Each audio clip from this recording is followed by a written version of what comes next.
Hello friends and welcome to this video. Today we show video to connect N8N with ChatGPT OpenAI. So guys, go to personal option and then click add first step. From here search for OpenAI and after that click this create an asset. After that friends, you have this information credential connect. Click this one, create new connect. From here you should to add IPAK and organization's ID. This is optional for IPAK for OpenAI.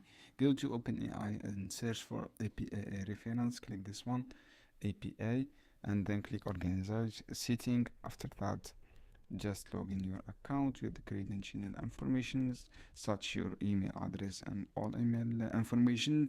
So friends, just a way to log in my account. So this is my account, and I will create new secret key.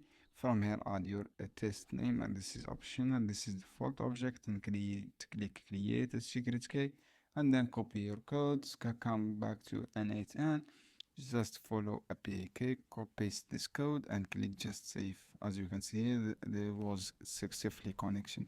I hope friends this video helpful for you. Then don't forget give me a like and share this video for more content. See you on another video soon. Any question down below in the comments and I will answer your question friends as soon as possible, and keep watching.